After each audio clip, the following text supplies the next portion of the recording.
Starting off with Team USA.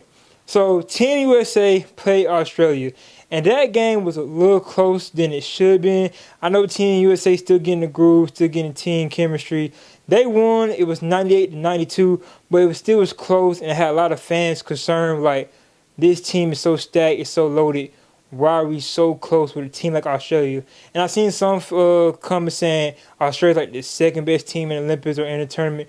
But still, for us to be so loaded and so stacked with Bron, Curry, KD, yeah, they on the older side. We still got some young stars, JT, Anthony Edwards.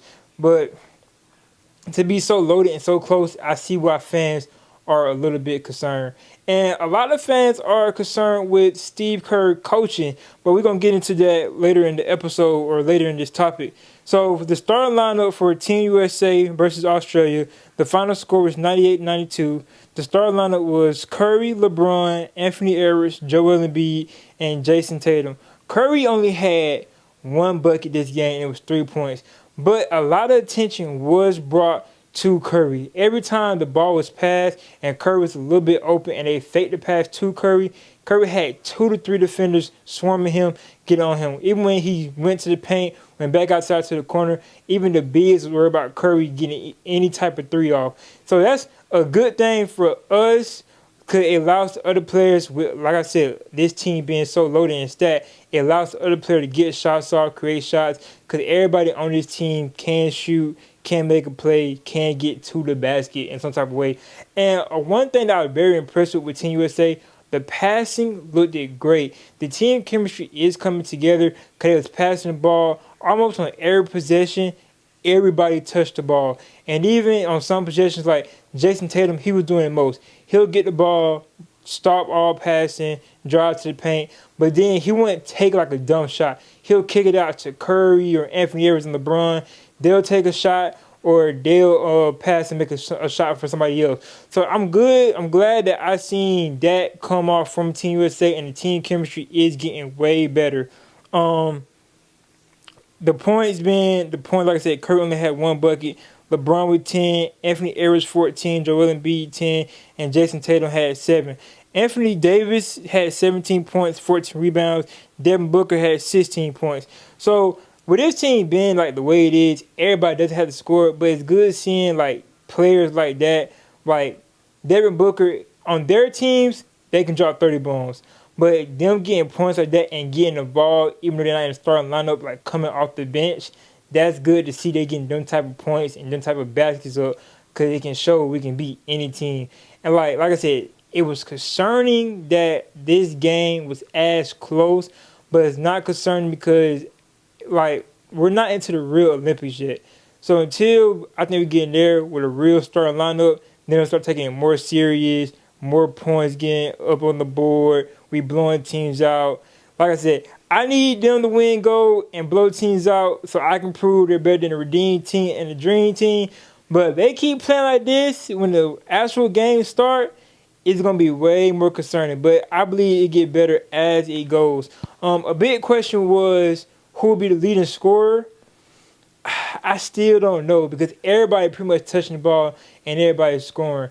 Kevin Durant and Derek White did not play this game. I don't think Kevin Durant has played the last game either. And Derek White just joined the team with Kawhi withdrawing from the team. And like I said, leading scorer, the way they playing Curry right now, I don't think he will be leading scorer. I don't think LeBron is looking to score. Kevin Durant has not played yet.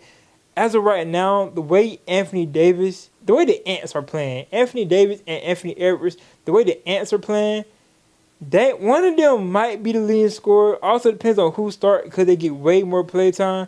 Depending on that, I think one of them will get like way more points than everybody else because Anthony Davis, he had 17 points with 14 rebounds.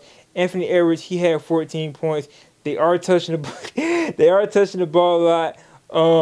My stepdad's behind the camera making faces, so yeah, they are touching the ball a lot. So with them being the way they are, and especially if they start and become that starting lineup, I believe that they would be one of the leading scorers for Team USA.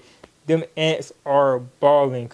But like I said earlier in the episode, Steve Kerr, a lot of fans was concerned with Steve Kerr coaching. And, okay, this might be a hot take. Is Steve Kerr a good coach? Yes. Is he a great coach? That's debatable. And this is not just for Steve Kerr. I believe this by a lot of coaches.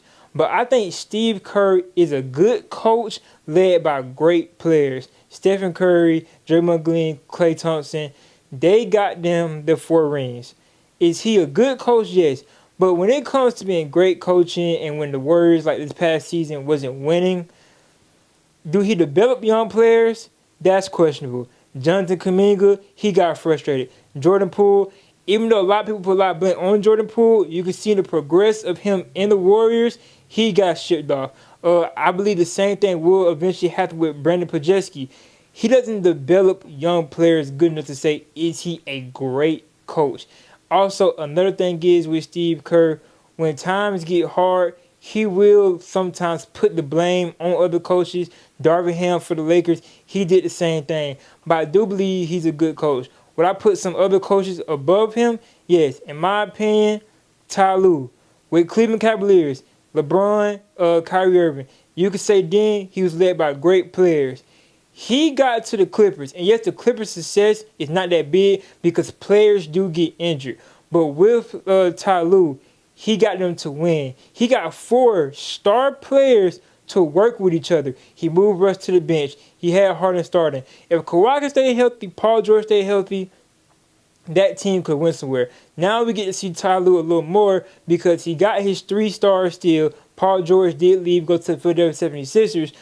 But it's to a point where, is Steve Kerr a great coach or is he a good coach led by great players and make him look good? Same thing goes into with NFL. I believe a lot of them coaches are led by great players. I say Nick Saban is better than Bill Belichick because Bill Belichick was led by Tom Brady for multiple years. Now, yes, that could be debatable by multiple occasions, but with Nick Saban, he gets new players. Stepdad said, nah. But he gets new players almost every year and kept going to the national championship and made a standard at Bama. But all that can be debatable. That's going a little bit off topic. We'll get into that another day or another conversation. Going back into Team USA. For the second half, it was AD, D-Book, Holiday, Bam, and Tyrese Halliburton. Holiday has been playing good. He's a great fit for this Team USA team. He's like the role player in all these stars, and he fits the team so well being at that point guard position when everybody else is busy or they bring all the other team bring all their attention to the other star players. Holiday's making threes, making plays. I like Holiday for this team a lot. That's pretty much all we got on for Team USA. Like I said, I think as long as they win gold and start to blow teams out, they will be better than the Redeem Team and the Dream Team. But if they keep having close games, especially against teams like Australia, Josh Giddey did play for Australia team, it becomes a little more debatable of which of them big 3 is the best teams. But they keep playing like this, star talent and power-wise, I think they got it. But other teams do have Michael Jordan, Kobe Bryant, and teams like that. But it's all debatable. And